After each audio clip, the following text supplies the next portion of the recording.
반갑습니다. 나무아카데미입니다. 이번 영상은 비상교과서 화법과 작문 3-2단원 설득을 위한 작문에 관한 영상입니다. 3-2단원에 세 가지 소단원이 실려 있는데 가장 처음 공부하게 될 설득하는 글, 그리고 비평하는 글, 건의하는 글, 이 세 가지 단원이 이 영상에 실리게 되겠습니다. 그 중에 가장 처음 설득하는 글부터 공부해 보도록 할게요. 이 단원에 어떤 유형이 많이 출제됐는지 출제 유형 베스트 점검하겠습니다. 설득하는 글 학습 활동에 실패를 허하지 않는 우리 사회에 관한 글이 실려 있거든요. 그 글에 대해서 설득 전략, 표현 전략에 관해 묻는 문제가 많이 출제됐고요.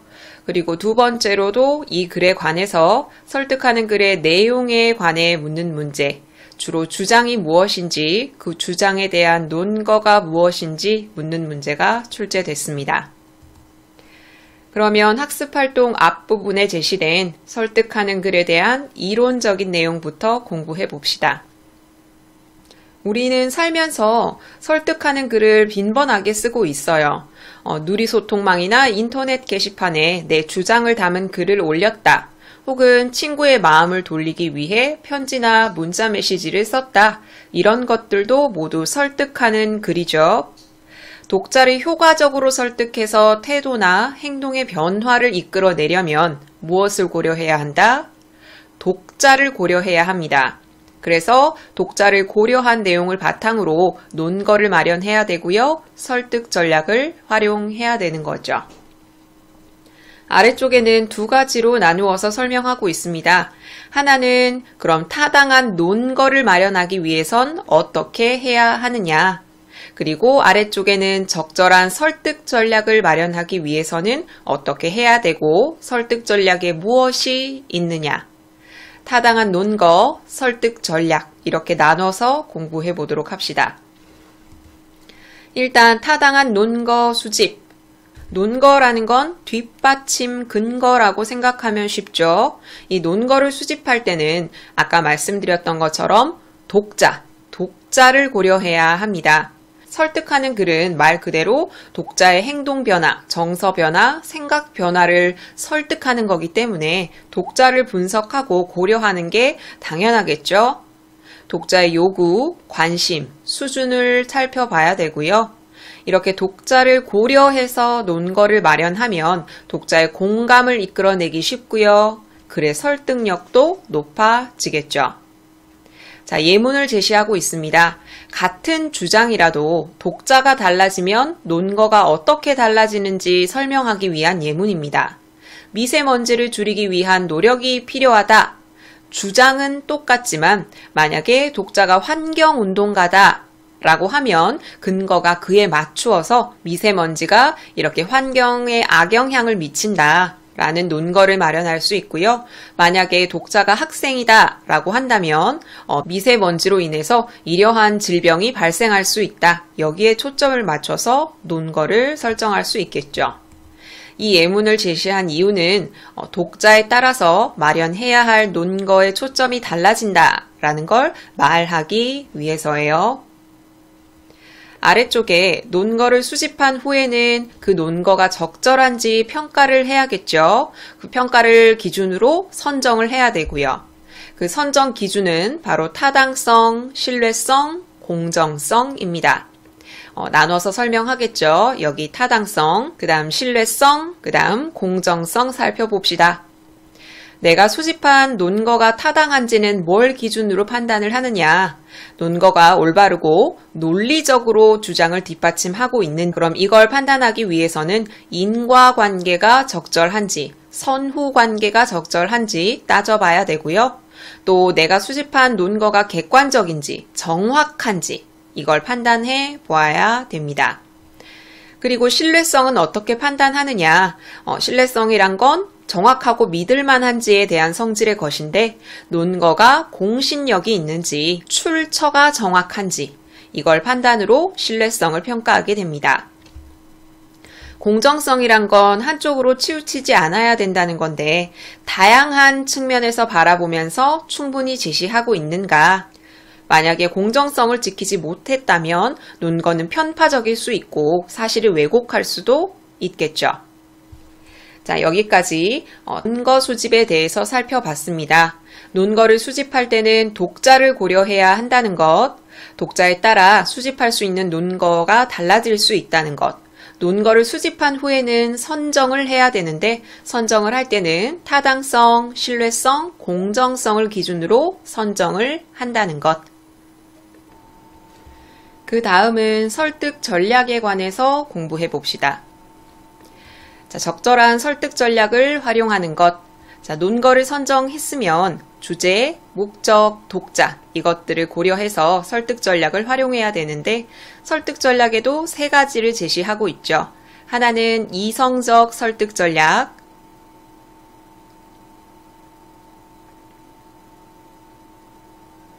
그리고 감성적 설득 전략, 아래쪽에 인성적 설득 전략 이렇게 세 가지를 알아봅시다. 이성적 설득 전략은 타당한 논거를 들어서 논리적으로 설득하는 방법입니다. 말 그대로 이성적으로. 자, 이 설득 전략은 주제와 목적을 고려해서 문제의 원인과 해결 방안을 제시하거나 연역 논증, 귀납 논증과 같은 논증 방법을 활용하는 그런 설득 전략입니다. 연역 논증이라는 건 일반적인 사실, 원리를 전제로 해서 구체적인 사례에 적용하는 거고, 귀납 논증은 구체적인 여러 사례를 바탕으로 해서 일반적인 원리를 끌어내는 방법이죠. 이런 논증 방법을 사용하는 게 이성적 설득 전략이다. 감성적 설득 전략은 말 그대로 독자의 감성을 건드리는 거죠. 독자의 감정을 건드리는 것은 모두 감성적 설득 전략이에요. 이걸 활용해서 자기의 설득력을 높이는 거죠. 이외에 인성적 설득 전략이 있는데 인성적 설득 전략은 그 글을 쓰는 필자의 공신력의 영향을 받는 거예요. 공신력은 그 글쓴이의 전문성 혹은 성품, 평판 이런 것들로 형성이 되는데 그 공신력에 따라서 설득력이 더해지는 것. 내가 환경보호에 관한 글을 읽고 있는데 이 글을 쓴 작가가 환경보호에 매우 앞장서는 실천력 있는 사람이다. 그러면 그 글에 실린 내용의 설득력이 훨씬 더 커지겠죠. 이것은 인성적 설득 전략입니다. 자, 이렇게 설득 전략 살펴봤고요. 아래쪽에서는 표현 전략이 소개되고 있습니다. 효과적으로 설득하기 위해 다양한 표현 전략을 사용할 수 있는데 이중부정이나 서리법을 활용해서 자기 주장을 강조할 수도 있고요. 아니면 예시나 비유법을 사용해서 또 효과적으로 표현할 수 있겠죠. 자, 여기까지 적절한 설득 전략 배웠습니다.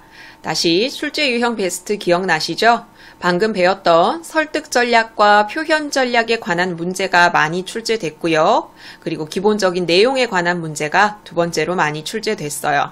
구체적으로 글에 어떻게 드러나 있는지 학습 활동의 글 살펴봅시다. 이 글은 설득하는 글이고요. 실패를 허하지 않는 우리 사회에 관한 글입니다. 첫 번째 문단부터 보도록 할게요. 첫 번째 문단부터 장영실에 관련된 사례를 소개하고 있어요. 역사 속에 실제 인물을 들고 있죠. 그러면 독자가 이게 무슨 글이지? 왜 갑자기 장영실에 관한 내용이 나오지? 하고 흥미를 끌 수 있겠죠. 조선시대 최고의 과학자 장영실은 오늘날까지 존경받는 위인이다. 원래 노비였죠. 노비였는데 종삼품까지 오른 거의 기적에 가까운 신분 상승을 보인 인물이고 세종이 아꼈던 발명가죠. 그런데 장영실에 대한 마지막 기록이 의외로 처벌에 관련된 기록입니다. 장영실이 세종의 가마를 만들고 있었던 것 같은데 시험 운행 중에 부서졌다. 그래서 장영실이 책임을 지게 되었다. 세종실록에 따르면 장영실이 곤장 80대를 맞고 파면되었다라고 나오거든요. 곤장 80대면 그냥 죽는 거예요. 살이 으스러지고 뼈도 온전하지 않겠죠. 실제로 이런 벌을 받았을까에 관해서 이야기도 많고 정치적인 견제였을 것이다. 이런 내용이 많긴 한데 우리는 일단 이 사실에 초점을 둡시다. 장영실은 엄청난 업적을 많이 거뒀는데도 불구하고 그냥 만들고 있던 가마가 부서졌다는 이유로 이런 엄청난 형벌을 받고 파면이 됐어요. 지금 이거는 이 글쓴이가 말하고자 하는 실패를 허락하지 않는 사회, 이것과 관련된 내용이죠. 실패 때문에 유능한 인재를 잃은 겁니다.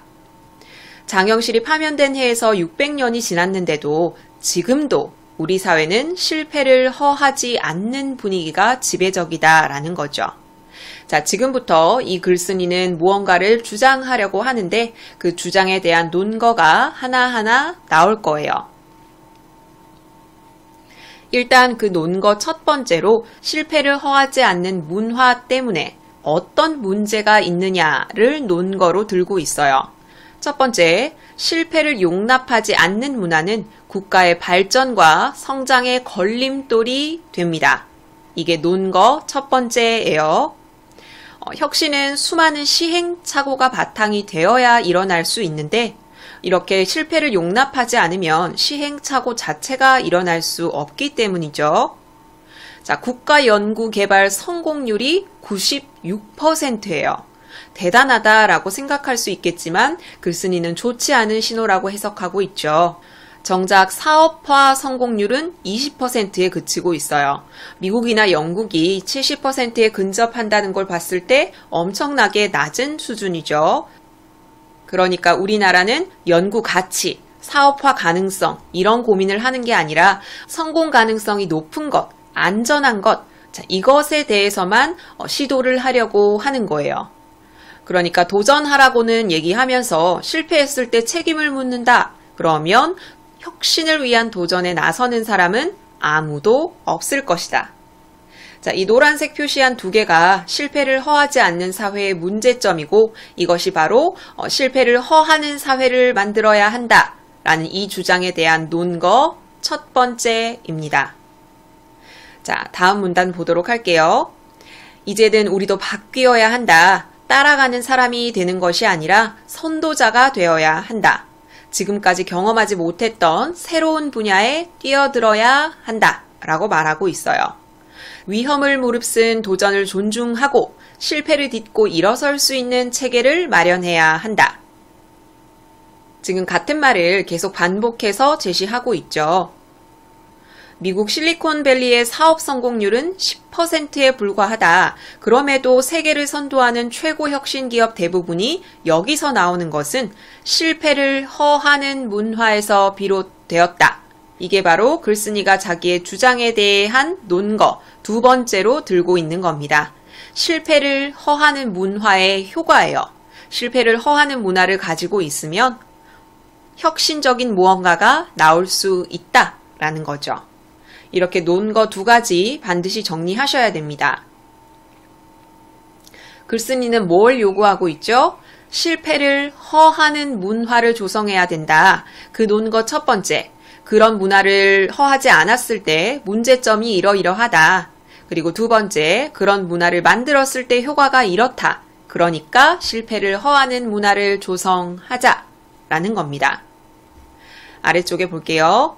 역사에서 가정이라는 건 무의미하지만 만약에 장영실에게 실패를 허락했다면 어땠을까? 가마가 자동차가 되진 않았을까? 소총이 개발되어서 임진왜란 같은 건 일어나지 않지 않았을까? 혁신의 꽃이 피어나진 않았을까? 라고 아쉬움을 표하고 있죠. 역사는 바꿀 수 없지만 지금부터 다가올 미래는 바꿀 수 있어요. 지금 4차 산업혁명을 앞에 둔 지금 도전하고 도전해보자. 실수해도 괜찮다. 실패의 쓴맛은 성공의 확률을 높여주기 때문이다. 자, 이렇게 이 글을 통해서 실패를 허하는 문화를 조성해야 한다라는 걸 살펴봤어요. 지금 글을 살펴볼 때 주장과 논거에 초점을 맞춰서 살펴봤거든요. 그럼 이 다음에는 설득 전략에 관해서 살펴봅시다. 설득 전략에 이성적, 감성적, 인성적 설득 전략이 사용되었었죠. 자, 그러면 이성적 설득 전략이 사용된 부분은 어디냐? 여기 두 번째 문단에 보면 우리나라 국가 연구개발의 사업화 성공률이 20%밖에 되지 않는다. 미국이나 영국과 비교해서 턱없이 낮은 수준이다. 구체적인 수치를 활용해서 제시하고 있죠. 이성적 설득 전략이 쓰인 부분입니다.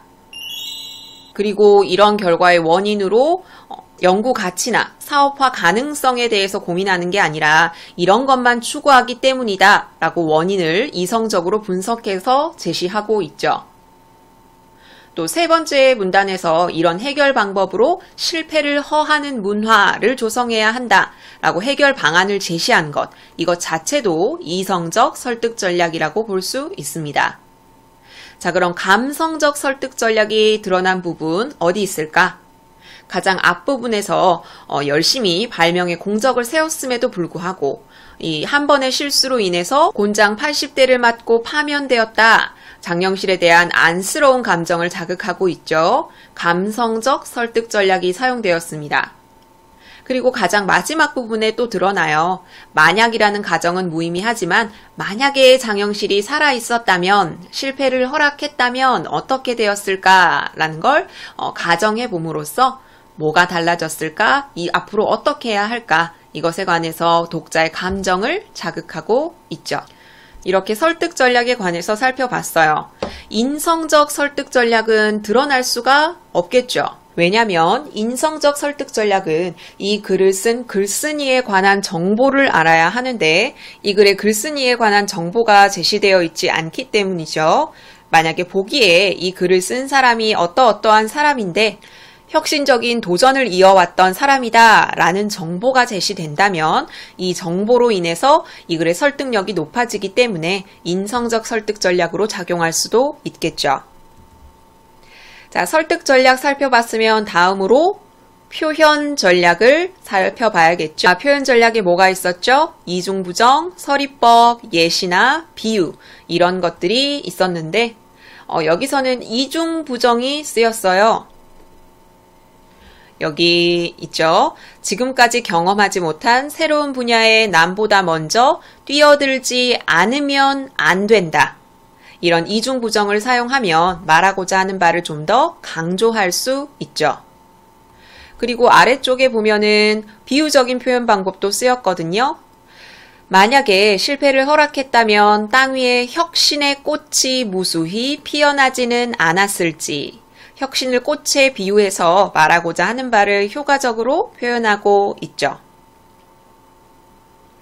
자, 이렇게 이 학습활동에 제시된 글의 주장과 논거와 설득 전략과 표현 전략을 살펴봤습니다. 이걸 중심으로 문제에 출제되는 거 살펴봤었죠. 여기까지 지문 살펴봤고요.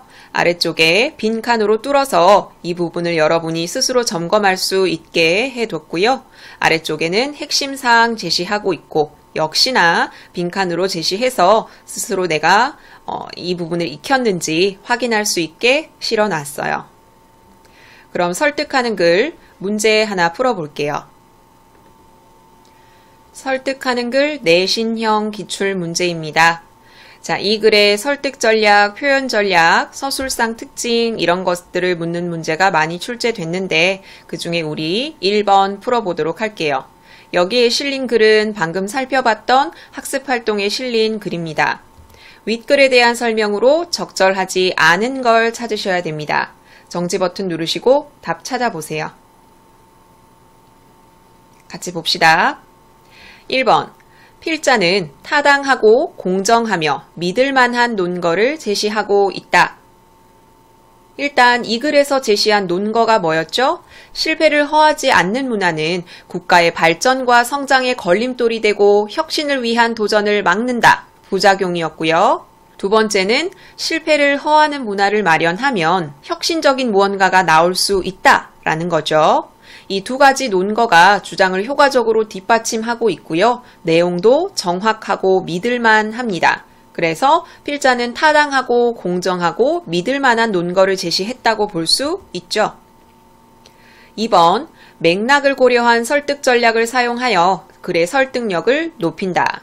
우리 설득 전략 살펴봤었죠? 주제, 목적, 독자 같은 걸 고려해서 이성적인 설득 전략을 사용하고 있고 또 감성적인 설득 전략도 효과적으로 사용하고 있어요.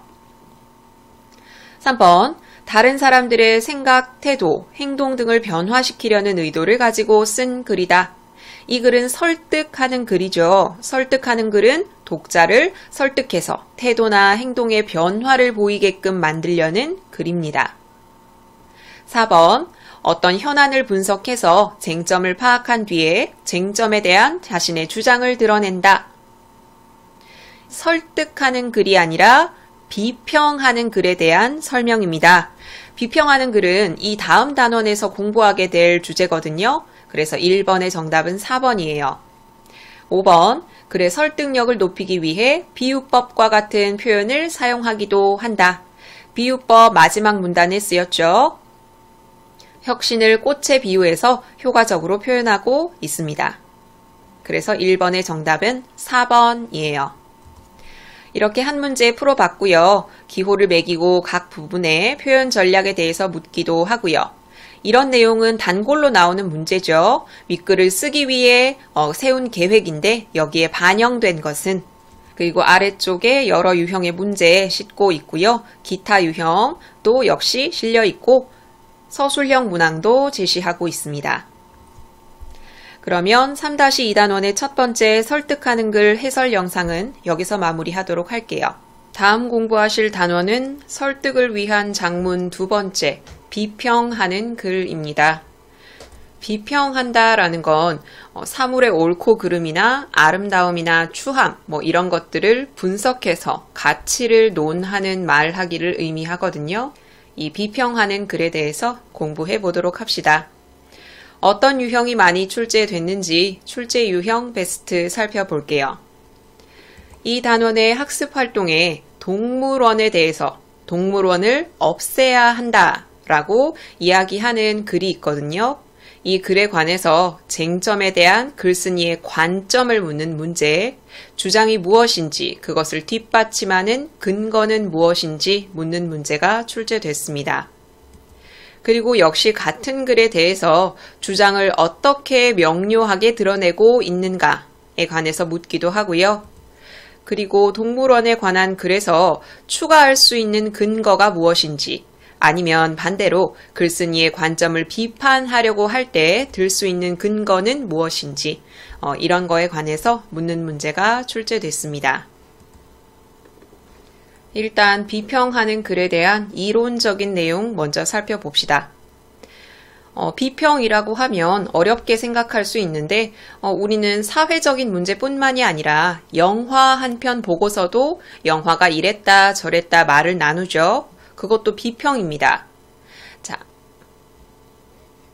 이렇게 간단한 영화 같은 걸 보고서도 생각이 갈리는 이유는 바라보는 관점이 다르기 때문이죠. 이런 비평하는 글을 쓸 때는 자기의 관점을 수립해서 주장이 잘 드러나도록 쓰는 게 중요하죠. 역시나 아래쪽에서도 두 개로 나누어서 살펴보고 있는데, 그럼 비평하는 글의 관점을 수립하기 위해서는 어떻게 해야 하느냐? 그리고 관점에 따라서 자기 주장을 명료하게 드러내는 방법에는 무엇이 있느냐? 하나는 비평하는 글의 관점을 수립하는 것, 수립한 관점에 따라서 주장을 명료하게 드러내는 것, 이 두 개로 나눠서 살펴봅시다. 자, 일단 단어들의 개념을 확실히 짚고 있거든요. 비평하는 글에는 필자의 관점도, 의견도, 견해도, 주장도 포함되어 있죠. 여기에서 관점이란 건 뭐냐? 문제를 바라보는 필자의 태도나 방향, 처지를 의미하고, 의견이나 견해는 뭐냐? 그 문제에 대해서 필자가 가지는 생각이고요. 주장이란 건 뭐냐? 이 문제와 관련해서 내가 적극적으로 내세우는 의견이나 견해를 이야기합니다. 필자는 자기 관점에 따라서 의견이나 견해를 가질 수 있고 그 중에 핵심이 주장이라는 거죠. 그래서 필자의 주장을 보면 그 바탕에 깔린 관점이 드러날 수밖에 없겠죠. 자, 다시 한번 관점을 바탕에 깔고 여러 가지 의견이나 견해를 세우게 되고요. 그 중에 가장 핵심적인 의견이나 견해가 바로 주장이라고 할 수 있습니다. 비평하는 글에서 관점을 수립할 때 고려해야 할 사항이 있는데 세 가지로 지시하고 있거든요. 여기 첫째, 둘째, 그리고 셋째. 일단 첫째부터 보도록 합시다. 내가 시사적인 현안이나 쟁점에 대해서 관점을 수립하려고 할 때는 다양하고 폭넓게 생각해 보아야 합니다. 어떤 현안에 대해서 비평하려고 할 때 바로 관점을 세워서는 안 되고요. 그 현안이나 쟁점에 대해서 다양한 관점을 살펴본 후에 자기 관점을 정하는 게 좋아요. 그러면 다각적으로 이해할 수 있고 논리적으로도 판단할 수 있죠. 자, 그리고 그 다음 두 번째. 각 관점에 따른 자료도 수집해야 하고요. 분석해야 하고요. 그 후에 자기 관점을 정하는 것이 좋습니다. 자기가 마음이 가거나 택하고자 하는 관점에 관해서만 조사하는 것이 아니라 여러 가지 관점에 관한 자료 조사를 충분히 해야 한다는 거죠. 그래서 여러 관점들을 검토해 본 후에 자기 관점을 이걸로 정하는 거죠. 자, 자기 관점을 정할 때 정보가 제한적이면 자기 관점이 옳은지 올바른지 타당한지 판단하기 어렵고요. 설득력이 약해질 수도 있습니다. 자, 두 번째, 각 관점에 따른 자료를 수집하고 분석한 후에 관점을 정해라. 세 번째, 자기가 선택했어요. 이 관점을 뒷받침하는 근거가 충분하고 논리적인지 점검해 봐야 됩니다. 아까 앞에서 다양한 관점에 대해서 점검하고 신중하게 자기의 관점을 정했을 거예요. 그래도 빈틈이 있을 수 있죠. 자기 관점을 지지하는 근거가 부족하거나 논리적이지 않을 수 있어요. 그러니까 자기 관점을 비판적으로 검토하라는 거죠. 여기까지 비평하는 글의 관점을 수립할 때 주의해야 할 점 3가지를 살펴봤어요. 자, 그럼 아래쪽에 자기가 관점을 선택했다. 그러면 주장을 어떻게 명료하게 드러내느냐 설명하고 있어요.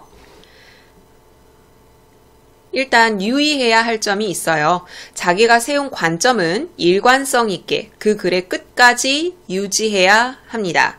관점이 흔들리면 글의 중심이 없어지게 되는 거죠. 자, 그럼 어떻게 명료하게 조직하는지 첫 번째.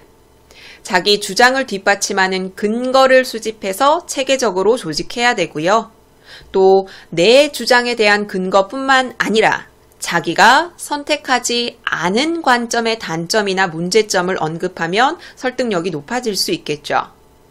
셋째, 장황하거나 모호한 표현은 쓰지 않는 게 좋습니다. 이렇게 3가지 살펴봤어요. 일단 자기 관점은 일관성 있게 유지해야 하고요. 근거를 체계적으로 조직해야 되고요. 자기가 선택하지 않은 관점의 단점이나 문제점도 언급하는 게 좋고요. 장황하거나 모호한 표현은 쓰지 않는 게 좋습니다. 이것에 관해서 예를 들어서 부차적으로 설명하고 있어요. 국립공원 내 케이블카 설치에 반대하는 관점을 지녔다. 그러면 첫 번째, 그 뒷받침 근거를 충실하게 마련해야 되겠죠? 그리고 아까 두 번째, 자기가 선택하지 않은 관점의 단점이나 문제점을 언급하면 좋다고 했죠. 자기는 케이블카 설치에 반대하니까 케이블카 설치에 찬성하는 쪽, 그쪽의 의견을 들면서 그렇지 않다라고 뒤집거나 단점을 이야기하면 좋겠죠. 이런 방법을 활용하면 국립공원에 케이블카를 설치해서는 안 된다는 주장을 명료하게 드러낼 수 있습니다. 이론적인 내용에서는 관점을 수립할 때 어떻게 해야 하는지, 주장을 명료하게 드러내기 위해서 어떠한 방법이 있는지 살펴봤고요. 이 점을 아래쪽 학습 활동에 적용하실 수 있어야 돼요. 이 글은 동물원에 대해 비평하는 글이고 이 글의 글쓴이는 동물원에 대해 반대하고 동물원을 없애야 한다고 주장하고 있습니다. 이 글을 공부하실 때 쟁점이 무엇인지, 그 쟁점에 따른 글쓴이의 의견은 무엇인지, 그 의견을 뒷받침하는 근거가 무엇인지 이걸 중심으로 살펴보시는 게 좋아요. 자, 그럼 보도록 할게요. 동물원은 동물을 우리 안에 가두어 두고 전시하거나 사육하는 곳이다. 전시, 사육이라는 단어 자체에서 글쓴이가 동물원을 부정적으로 본다는 걸 알 수 있죠. 동물원에 있는 동물들은 자기가 살던 곳을 떠나서 좁은 곳에 갇혀 지내고요. 자유가 없어서 자기 스스로 결정할 수 없습니다. 이런 조건에서 동물이 과연 행복할 수 있을까?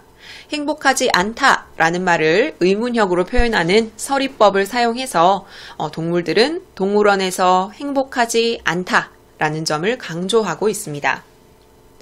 사람들은 대부분 사람에게 마음이 있고 동물은 감정과 생각이 없다고 믿는다. 자, 여기에서 쟁점이 드러나거든요. 쟁점 첫 번째는 동물에게 감정이 있는가라는 겁니다.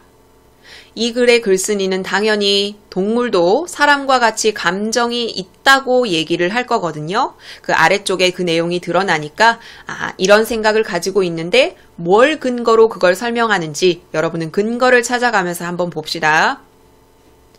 하지만 평생 동물과 동고동락을 해온 많은 과학자들이 개미, 물총고기 이런 여러 가지 동물들이 사람과 다름없는 감정을 가지고 있다고 말하고 있어요. 동물도 사람과 같이 불행과 고통을 느낀다는 거죠. 자, 뒷받침 근거로 뭘 들고 있죠? 평생 동물들과 살아온 과학자들이 동물들이 감정이 있다고 이야기한다. 따라서 동물도 사람과 같이 감정을 갖고 있고 불행과 고통을 느낀다 라고 볼 수 있겠죠. 동물들에게 감정이 있는가라는 쟁점에 대해서 과학자들의 견해를 근거로 들어서 동물도 감정이 있다라고 말하고 있습니다. 자, 다음 문단 보도록 할게요. 다음 문단에서는 동물원의 동물들이 동물원에서 얼마나 스트레스를 받고 자라는지를 설명하고 있습니다. 야생 상태에서 도마뱀은 한시도 가만히 있지 않고 분주하게 돌아다녀요. 벌레도 잡고 뜀박질도 하고 기어 올랐다가 내려오기도 하죠. 그런데 이런 도마뱀을 사람들이 관람할 수 있게 포획해서 전시 공간에 넣어둡니다. 동물원 가보신 분 아시죠? 도마뱀이 작은 어항 같은 곳에 들어있잖아요. 그 공간의 크기는 도마뱀의 2~3배 정도고 안에는 나뭇가지 몇 개 달랑 넣고 돌 몇 개 넣고 당연히 이 공간에 있는 도마뱀은 활동적이지 못하죠. 아까 말했던 야생 상태의 도마뱀과 대조적입니다. 스트레스를 얼마나 받을지 상상할 수 있게 하죠. 도마뱀뿐만 아니라 코끼리, 곰, 범고래 이런 동물들을 좁은 곳에 가두어두면 어떤 일이 벌어질까 엄청난 스트레스를 인간은 이해할 수 없을 것이다. 동물들이 받을 스트레스를 예로 들어서 제시하고 있고요. 설득력을 높이고 있습니다. 첫 번째 문단에서는 동물들도 감정을 가지고 있기 때문에 동물원에서 행복할 수 없다라고 이야기를 하고 여기 두 번째에서는 동물원의 동물들은 엄청난 스트레스와 고통을 받고 있다라는 거죠. 다음 문단에서 더구나 동물들은 몸의 구조 자체가 자기가 살던 곳에 최적화되어 있어요. 추운 곳에 살던 북극곰이 열대 지역의 동물원에서 지내는 것 얼마나 고통스러울까라는 거죠. 동물원의 수많은 동물들이 고통 속에 살아가고 있다. 잠만 자거나 같은 곳을 왔다 갔다 하는 등의 동물원에 있는 동물들의 이상 행동과 반복 행동, 정형 행동이라고 하죠. 유튜브에서 보셨는지 모르겠어요. 계속 왔다 갔다 하고 똑같은 행동을 반복하고 아무것도 모르는 사람이 봐도 정상적으로 보이지 않는 동물들의 행동들이 있거든요. 이게 바로 동물들이 받는 엄청난 스트레스와 고통을 대변하죠. 앞의 문단 그리고 방금 이 문단을 통해서 동물들이 동물원에서 스트레스를 받고 이상 행동을 보이는 이런 비정상적인 모습을 들고 있어요. 자, 동물원이 서식지를 잃은 동물들을 보호한다는 주장. 이 주장은 글쓴이의 주장이 아니라 글쓴이가 선택하지 않은 관점의 주장이고 앞에서 살펴봤듯이 글쓴이가 선택하지 않은 관점에 대해서 단점을 언급하거나 이 주장이 옳지 않다는 걸 뒷받침하면 자기가 하고자 하는 말에 설득력을 높일 수 있죠. 여기서 또 이 글의 쟁점 두 번째가 드러납니다. 동물원이 동물을 보호하는가? 이게 쟁점이에요. 글쓴이가 어떤 말을 할지는 짐작이 되시죠? 동물원은 동물 보호가 아니다 라고 이야기를 할 거예요. 지금부터 살펴봅시다. 동물 보호를 위해서라면 관람을 목적으로 하는 동물원이 아니라 야생동물 보호구역을 만들면 되지 않을까라고 말을 하죠. 그러니까 동물원은 보호를 위한 공간이 아니라고 말하고 있는 거예요. 동물원은 기본적으로 인간을 위한 장소다. 동물원에 있는 동물들은 본성을 잃고 인간의 시선에 노출된 삶을 살아가며 고통받고 있다. 물론 좋은 환경의 동물원도 있지만 그렇다고 해도 동물을 가두어 놓는 일 자체에 대해서는 의문을 제기해야 한다라는 것이죠. 여기서 조심하셔야 될 건 글쓴이는 동물원의 환경을 바꿔서 동물들이 편하게 살 수 있게 해야 돼요 라고 말하고 있는 게 아니라 동물원 자체가 필요가 없다. 존재 자체에 대한 의문을 보이고 있는 거예요. 아까 쟁점 두 번째가 뭐였죠? 동물원이 동물을 보호하는가? 글쓴이의 주장은 뭐예요? 동물원은 동물 보호가 아니라 인간을 위한 공간이다. 그 근거로 뭘 들었어요? 동물 보호를 위해서라면 야생동물 보호구역을 만들면 되지 않느냐. 동물들은 이렇게 인간을 위해서 살고 있다. 그러므로 동물원은 동물 보호를 위한 공간이 아니다. 라고 주장하고 있죠. 자, 이 글쓴이의 주장은 동물원을 없애야 한다입니다. 동물원의 환경을 개선해야 된다가 아니에요. 근거 다시 한번 살펴볼게요. 근거 첫 번째, 동물들도 사람처럼 감정을 가지고 있다. 동물원에 갇혀 살면 행복할 수 없다. 그리고 근거 두 번째, 동물원의 동물들은 엄청난 스트레스와 고통을 받고 있고 이상 행동을 보이고 있다. 근거 세 번째, 동물원은 인간들을 위한 장소, 동물들을 위해서라면 야생동물 보호구역을 만들면 된다. 라는 것이죠. 이 글의 글쓴이는 처음부터 끝까지 일관성 있게 자기 주장을 유지하고 있고요. 근거도 체계적으로 들고 있고요. 자기가 선택하지 않은 관점에 대해서도 언급을 하면서 자기 주장을 뒷받침하고 있죠. 그래서 글쓴이의 주장은 명료하게 드러나고 있다고 판단할 수 있습니다. 아래쪽에 보면 대의문화에 대해서 학생들이 어떻게 생각하는지 다른 의견을 제시하고 있거든요. 이런 내용을 활용해서도 이것에 관해서 비평하는 글의 예를 들 수도 있고 활용할 수 있는 자료를 물을 수도 있겠죠. 아래쪽에는 방금 공부한 내용 빈칸으로 제시해서 혼자서 점검할 수 있게 제시해뒀고요. 아래쪽에는 핵심 내용 정리했고 역시 1단계, 2단계, 3단계로 나누어서 여러분이 스스로 점검할 수 있게끔 해뒀습니다. 그럼 우리 비평하는 글 문제 풀어볼게요. 비평하는 글 내신형 기출문제입니다. 방금 살펴봤던 동물원에 관한 비평문이고요. 우리는 1번을 풀어볼 거예요. 이 글의 쟁점, 그리고 글쓴이의 관점, 보기에서 골라 짝지어라 라고 되어 있는데 여기 쟁점, 동물에게 감정이 있는가? 동물원이 동물을 보호하는가? 이것을 쟁점으로 이렇게 나눠뒀고요. 이 쟁점에 대해서 글쓴이의 의견을 찾아서 올바르게 짝지은 걸 고르시면 됩니다. 정지 버튼 누르시고 답 찾아보세요. 같이 봅시다. 쟁점 첫 번째, 동물에게 감정이 있는가? 이것에 대해서 글쓴이가 어떻게 생각했었죠? 동물도 감정이 있다. 그래서 동물원에서 불행과 고통을 느낄 수 있다라는 거였으니까 기억은 B와 짝지을 수 있겠네요. 두 번째, 동물원이 동물을 보호하는가? 이것에 대해 글쓴이의 관점이 어땠어요?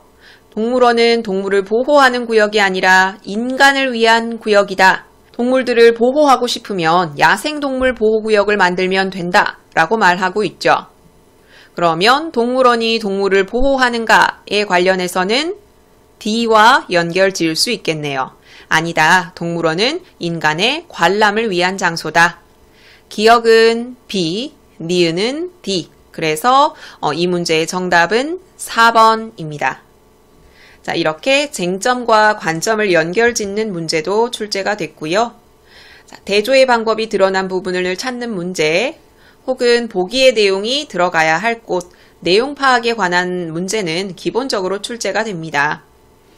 윗글에 대한 설명, 윗글에 대해 점검한 내용, 이런 내용이 출제가 됐고요.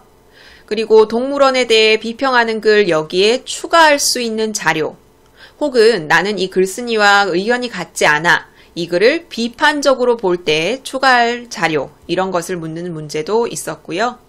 그리고 비평하는 글을 쓰는 방법, 아까 우리가 처음 살펴봤던 이론적인 내용에 관한 문제도 출제되었고, 또 이 글과 아예 다른 글, 다른 소단원의 글을 비교하는 문제도 출제가 됐습니다. 그러면 3-2단원의 두 번째 비평하는 글에 관한 해설 영상은 여기서 마무리하도록 할게요.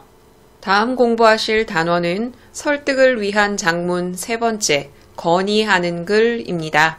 건의문에 대해서 공부해 볼 텐데 이 단원에 어떤 유형이 많이 출제됐는지 출제 유형 베스트 점검할게요.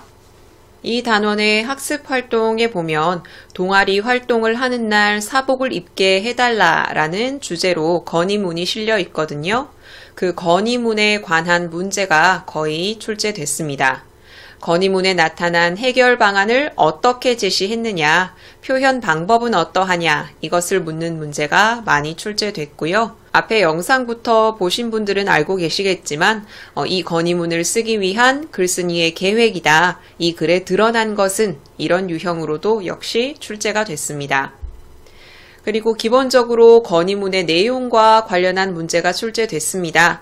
건의문의 일부를 보기에 제시하고 이것이 들어가야 할 곳, 이렇게 묻기도 하고요. 기본적으로 글쓴이가 말하고자 하는 바, 그 근거, 이런 것들을 묻는 문제가 출제됐습니다. 그리고 이론적인 문제죠. 건의문을 쓰는 방법이나 건의문의 특징, 건의문이라는 갈래에 관한 문제, 이런 문제가 출제됐습니다. 우리가 아래쪽에 살펴볼 내용은 출제 유형 베스트 중에 3번과 관련된 문제겠죠? 건의문에 대해 알아보도록 합시다. 건의문이라는 것은 무엇이냐? 일상생활에서 어떤 문제를 해결하기 위해 특정한 개인 혹은 기관을 대상으로 공식적으로 문제 해결을 제안하거나 요구하는 글이 건의문입니다. 문제를 해결하기 위해 쓰는 공식적인 글이고요. 그 대상은 특정되어 있죠. 개인이나 기관일 수도 있고요.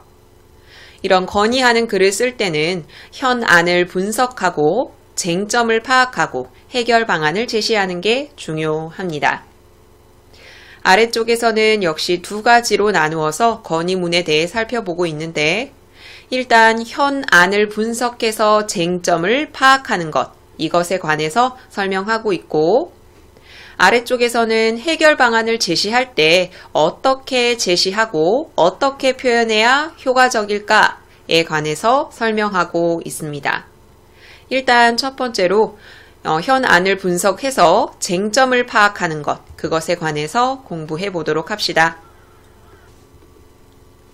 가정이나 학교나 지역사회에서 문제가 발생했어요. 그 해결 방안을 제시하거나 요구하는 글을 써서 문제를 해결할 수 있죠. 그리고 그 글이 건의문이고요. 여기서 건의문의 대상이 되는 문제는 개인의 문제여서는 안 되고 공동체의 문제여야 합니다. 건의문은 아까 살펴봤던 것처럼 공적인 글쓰기죠. 개인의 문제에 관해서 건의문을 쓰는 건 적절하지 않죠. 살색으로 불리던 색이 한 시민의 건의로 연주황이 되었다가 다시 청소년들의 건의로 살구색이 된 것. 이것은 건의하는 글을 통해서 문제를 해결할 수 있다는 걸 보여주는 예죠. 건의하는 글을 쓸 때는 현안을 분석해서 쟁점을 파악하는 것이 중요합니다. 자, 그럼 현안을 분석할 땐 어떻게 해야 하느냐? 일단 문제가 얼마나 심각한지, 또 내가 제시한 해결 방안이 실제로 실현이 가능한지, 실현이 가능하다면 그걸 실현했을 때 효과는 어떠한지, 방금 세 가지 정리하실 수 있죠? 문제의 심각성, 해결 방안의 실현 가능성, 해결 방안의 실행에 따른 기대 효과. 자, 이것 등의 쟁점을 파악해야 합니다. 이 세 가지를 바탕으로 해결해야 하는 문제가 뭔지, 어떤 내용을 건의해야 하는지 마련해야 하는 거죠. 그리고 건의하는 글은 독자가 특정되어 있는 경우가 대부분이죠.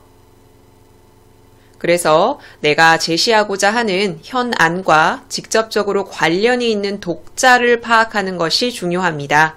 그 문제에 대해서 독자가 어떻게 인식하고 있는지, 긍정적으로 보는지, 관심이 없는지 이런 걸 바탕으로 글을 써야 하는 거죠. 여기까지 현안 분석을 통해서 쟁점을 파악하는 것에 대해 공부를 했어요.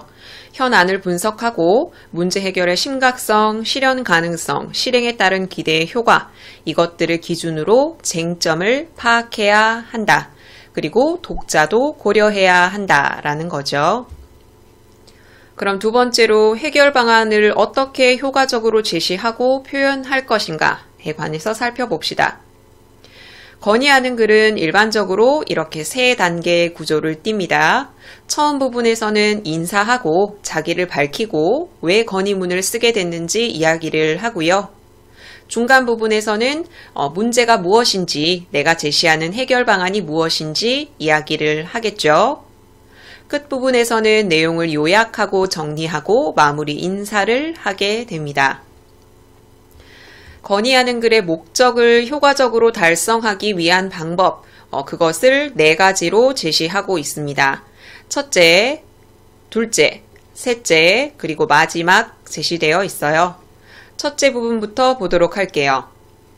건의하는 글은 기본적으로 자기가 제안하고 요구하는 사항이 받아들여지기를 바라고 쓴 글이죠. 그러니까 자기가 제시하는 해결 방안이 실현 가능한지 생각해 본 후에 제시하는 게 좋습니다. 건의문을 썼는데 자기의 해결 방안이 실현이 불가능하다라고 한다면 받아들여질 가능성이 없으니까요. 두 번째, 해결 방안이 실현 가능하다. 그렇다고 해도 도덕적인 규범에 어긋나지 않는지 한 번 더 점검해 보아야 합니다. 해결 방안의 실현 가능성만 충족한다고 해서 받아들여지지 않는다는 걸 알 수 있죠. 세 번째, 독자가 자기가 건의하는 내용을 분명하게 파악할 수 있도록 해결 방안을 구체적으로 제시해야 합니다. 등굣길의 교통 상황이 좀 위험하다. 등교하는 길이 무섭다. 그래서 건의문을 쓰는 상황을 한번 가정해 봅시다. 등굣길을 안전하게 해주세요. 라고 건의하는 것보다는 어디에 횡단보도를 설치해 주세요. 혹은 신호등을 설치해 주세요. 라는 식으로 구체적으로 제시하는 것이 나중에 건의사항이 받아들여졌을 때 내가 원하는 맥락과 다르게 받아들여지지 않을 수 있겠죠. 자, 마지막, 건의하는 글은 독자의 공감 혹은 행동 변화, 이것을 목적으로 하죠. 그래서 그 해결 방안이 받아들여졌을 때 기대의 효과를 함께 제시하는 것이 좋습니다. 자, 건의하는 글의 목적을 효과적으로 달성하기 위한 네 가지 방법 살펴봤습니다. 내 해결 방안이 실현 가능한지 생각해 봐야 하고요. 내가 제시하는 해결 방안이 도덕적 규범에 어긋나지 않는지, 해결 방안을 구체적으로 제시했는지, 그리고 기대 효과도 같이 제시했는지 이런 것들을 생각하면서 건의문을 쓰는 게 좋겠죠. 그 아래쪽에는 건의하는 글을 쓸 때의 유의점을 제시하고 있어요. 총 3가지가 제시되니까 한번 살펴봅시다. 먼저 건의하는 글은 건의하는 내용을 실현할 수 있는 독자, 특정한 독자를 대상으로 하기 때문에 격식과 예의를 갖추어 써야 하고요. 정중한 표현을 사용해야 합니다. 예의 바르게 쓸 것, 그리고 자기가 쓴 글이 사회적으로 어떤 영향을 끼칠 수 있을지 생각하면서 책임감 있게 글을 써야 합니다. 자기의 건의사항이 받아들여졌을 때 잘못된 방향으로 가진 않을지 그런 거에 대해서도 충분히 검토해보고 글을 써야겠죠. 그리고 논리적인 과정을 통해 해결 방안을 도출하는 이성적인 설득 전략, 우리 앞에 단원 영상에서 배웠죠? 또 감성적인 설득 전략, 이런 것들을 적절하게 활용해서 건의하는 내용의 합리성, 정당성을 밝히고 효과적으로 설득해야 합니다. 이렇게 유의점 3가지를 살펴봤어요. 예의 바르게 써야 하고 책임감 있는 태도를 갖고 있어야 되고 여러 표현 전략을 사용해서 합리성과 정당성을 밝히면서 건의문을 읽을 독자를 효과적으로 설득해야 한다 라는 거죠. 여기까지 건의문에 관한 이론적인 내용 같이 공부해 봤고요. 우리는 아래쪽에서 건의문의 예를 읽어보면서 공부하도록 합시다.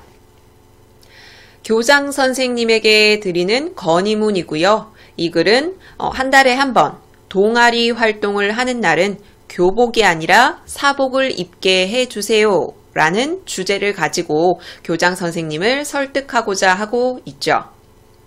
이 글을 공부할 때 이 글에 드러나는 현안, 그리고 쟁점, 그 쟁점에 따른 글쓴이의 의견, 제시한 해결 방안, 그 해결 방안이 효과적인지 점검하는 방법, 이걸 중심으로 공부하시면 되겠어요. 자, 그럼 한번 알아봅시다. 건의하는 글의 처음 부분에서는 인사말을 하고 건의자를 밝히고 건의 목적을 밝힌다 라고 나와 있는데, 자, 여기서는 건의 목적은 빠져 있고요. 인사 그리고 자기가 누군지 밝히는 부분이 드러납니다.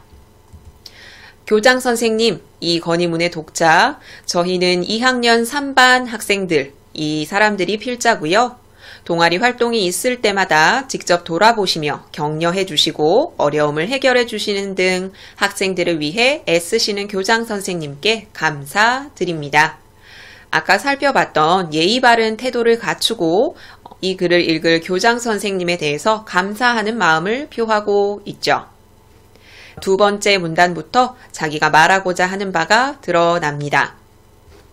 저희는 학교에서 교복을 입고 학교 생활을 하고 있습니다. 학생이 교복을 입고 학교 생활을 하는 건 당연한 일이죠. 문제 상황이 드러납니다. 동아리 활동과 같은 외부 활동을 할 때는 교복이 불편한 점이 많다. 여학생들은 교복이 치마이기 때문에 움직임이 많은 활동을 할 때 불편하고, 남학생들도 역시 여름날 같은 경우는 교복을 입고 야외 활동을 하기가 어렵다. 구체적으로 동아리 활동과 같은 외부 활동을 할 때 어떻게 불편한지 자세히 설명하고 있습니다. 이 뒤에는 건의하는 주제가 드러나죠. 한 달에 한 번 동아리 활동을 하는 날에 사복을 입을 수 있도록 허가해 주셨으면 합니다. 이게 바로 이 글쓴이가 말하고자 하는 바죠. 한 달에 한 번이고요. 동아리 활동을 할 때 사복을 입을 수 있게 해달라. 자, 그럼 그 근거로 어떤 내용을 들고 있는지, 또 쟁점은 무엇이고 그 쟁점에 따른 글쓴이의 의견은 무엇인지 확인해 봅시다. 일단 설문조사 결과를 근거로 들고 있습니다. 이런 조사 결과를 근거로 드는 건 이성적 설득 전략이 사용된 부분이겠죠. 평소에는 교복을 입되 한 달에 한 번 동아리 활동을 하는 날에는 사복을 입을 수 있도록 허락해 줬으면 좋겠다라고 응답한 학생이 전체의 88%, 압도적인 수치죠. 이처럼 대부분의 학생이 동아리 활동 때만큼은 사복의 필요성을 느끼고 있다. 우리 아까 건의문에 대해서 이론적인 내용을 파악할 때 현안을 분석해서 쟁점을 파악하는 것, 여기에서 공부한 내용 중에 현안을 분석하고 쟁점을 파악할 때 뭘 고려해야 한다고 배웠죠? 문제의 심각성, 해결 방안의 실현 가능성, 해결 방안의 실행에 따른 기대 효과, 이걸 중점으로 쟁점을 파악하는 게 중요하다고 배웠었죠. 방금 언급한 이 3가지가 지금 보고 있는 이 건의문의 어디에서 드러나는지를 여러분이 알고 있어야 돼요. 방금 설문조사 결과 같은 경우는 문제의 심각성, 실현 가능성, 기대 효과, 이 3가지 중에 어디에 해당될까요?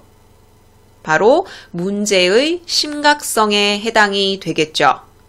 앞에 부분과 연관이 되는데 여기 이 문단에서 교복을 입고 동아리 활동과 같은 외부 활동을 하면 이렇게 불편하고, 설문조사 결과 88%의 학생들이 동아리 활동을 할 때 사복을 입었으면 좋겠다라고 이야기한다는 건 문제가 그만큼 심각하다라는 점이죠. 문제의 심각성이 드러나 있습니다. 찾으실 수 있겠죠? 자, 그럼 그 다음 문단 보도록 할게요. 일부에서는 사복이 경제적 부담을 가져올 것이라고 말하기도 합니다. 이 건의문에서는 쟁점 두 가지가 등장을 하는데요. 첫 번째 쟁점이 여기 나와 있어요. 사복이 경제적 부담을 가져오는가? 이게 바로 쟁점 첫 번째예요. 이 쟁점에 대한 글쓴이의 의견이 어떤지, 근거가 뭔지 한번 알아봅시다. 그렇지만 한 달에 한 번 동아리 활동을 하는 날에만 제한적으로 사복을 입는 것이기 때문에 학생들이 새로 옷을 구매해야 하는 부담은 크지 않을 것이다. 또 자기들이 규정을 만들 거래요. 비싼 옷을 피하고 학생 신분에 맞는 옷을 입도록 규정을 학생들이 스스로 지켜나가는 대안도 제시하고 있습니다. 이렇게 쟁점 1에 대한 학생의 의견 어떻죠? 한 달에 한 번이라서 부담은 크지 않을 것이고 학생들이 스스로 규정을 정해서 지켜나가면 경제적 부담을 가져오지 않을 것이다. 자, 그리고 두 번째, 사복을 허가하면 교회 활동을 할 때 선생님께서 학생들을 인솔하고 지도하기 어렵다. 이게 바로 이 건의문에 드러나는 쟁점 두 번째입니다. 사복이 학생들의 인솔과 지도를 어렵게 하는가? 이 두 번째 쟁점에 대한 학생의 의견 보도록 합시다. 자, 목에 걸 수 있는 학생증, 이런 것들을 이용하면 문제를 충분히 해결할 수 있다. 그러니까 사복을 입는다고 해서 선생님들이 학생들을 인솔하거나 지도하는 데 어려움이 있지 않을 것이다 라고 제시하고 있습니다. 지금 살펴본 이 문단은 현안을 분석할 때 살펴봐야 할 문제의 심각성, 해결 방안의 실현 가능성, 실행에 따른 기대 효과, 이 세 가지 중에 어디에 해당할까요? 해결 방안의 실현 가능성에 해당하겠죠. 자, 뭐라고 제시하고 있었죠? 사복을 허가했을 때 발생할 수 있는 문제점은 학생들이 규정을 정해서 이렇게 해소할 수 있고 또 목에 걸 수 있는 학생증을 활용하면 선생님께서 지도하고 인솔하는 데 문제가 없다. 그러니까 내가 제시하는 해결 방안은 실현 가능성이 있다. 라고 여기서 증명을 하고 있는 거죠. 여기 두 번째, 세 번째 문단에서는 문제의 심각성이 드러나 있었고요.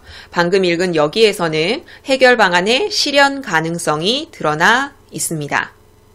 자, 그러면 뒤에 하나 남았죠? 실행에 따른 기대 효과가 뒤에 나오겠다라고 짐작할 수 있어요. 평소 교복을 입으면서 소속감과 자부심을 느끼고 있다.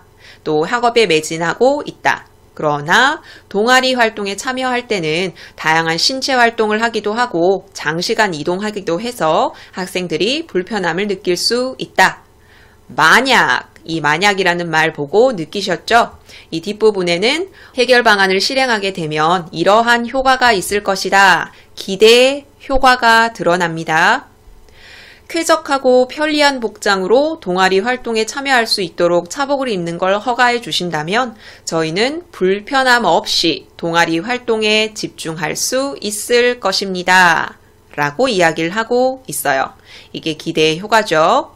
그리고 방금 이 내용은 앞에서 설명했던 이 내용들을 요약 정리하고 있는 부분이기도 합니다.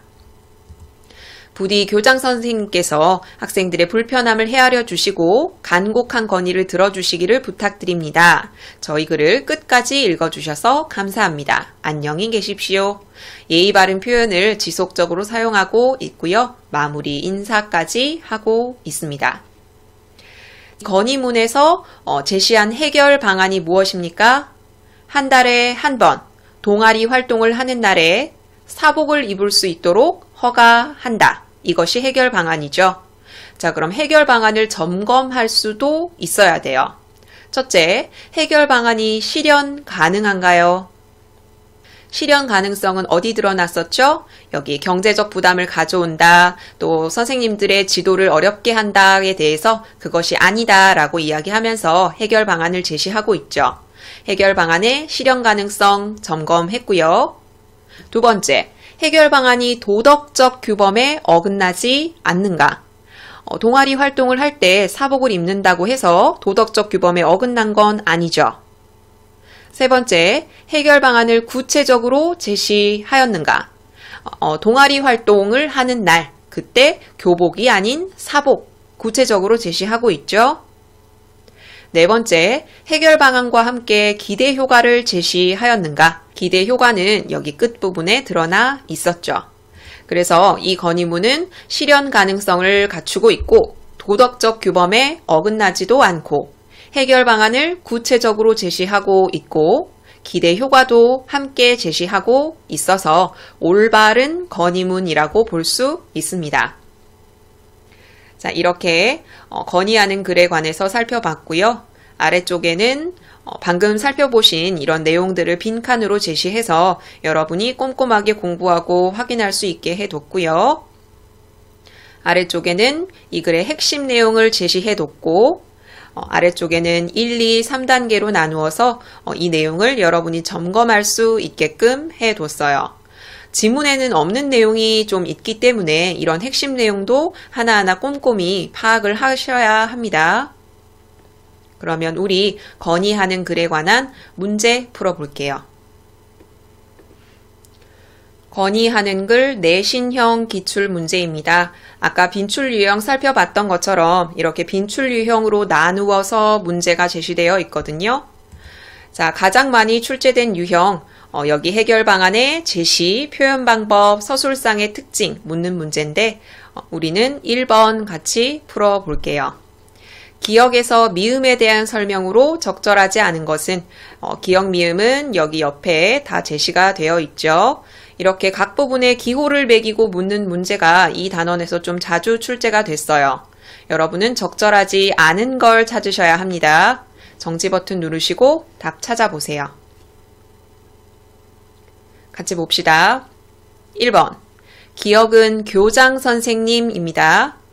이 부분은 건의문의 독자로 현안을 해결할 직접적인 영향력을 가지고 있다. 그렇기 때문에 교장 선생님을 독자로 삼아서 이 건의문을 제시한 것이죠. 2번, 니은은 2학년 3반 학생들입니다. 이 학생들은 건의문을 작성하는 주체로 장문 맥락을 분석하는 역할을 수행한다. 장문 맥락이란 건 주제, 독자, 목적, 매체, 이 글 쓰는 상황과 관련된 모든 요소들을 이야기하죠. 2학년 3반 학생들은 건의문을 작성하는 주체가 맞고 건의문을 작성하는 주체는 장문 맥락을 분석해서 건의문을 써야 하는 거죠. 3번, 디귿은 학생이 교복을 입고 학교 생활을 하는 것은 당연한 일이지만 외부 활동을 할 때는 불편한 점이 많다라는 부분이거든요. 이 부분은 우리 학교에서 해결해야 할 문제로 필자는 이에 대한 해결을 건의하는 글을 쓴다. 이 글의 필자들은 교복을 입고 동아리 활동을 하는 것, 이것이 불편하니까 해결해야겠다라는 해결의식을 갖고 이 글을 쓰고 있죠. 4번, 리을은 여학생들, 남학생들 나누어서 교복을 입고 활동하는 것이 불편하다라는 걸 설명하는 부분인데 학생들의 의견을 바탕으로 현안의 원인을 분석하여 제시하고 있다. 여학생과 남학생들의 의견을 바탕으로 하고 있고 지금 이런 불편한 사항이 왜 발생하게 되는지 구체적으로 제시하고 있죠. 자, 그럼 정답은 5번인데 5번 어디가 틀렸는지 확인합시다. 미음은 이처럼 대부분의 학생들이 동아리 활동 때만큼은 사복의 필요성을 느끼고 있습니다 라고 말하는 부분이거든요. 현안을 해결하기 위해서는 다방면으로 해결 방안을 마련해야 함을 나타낸다.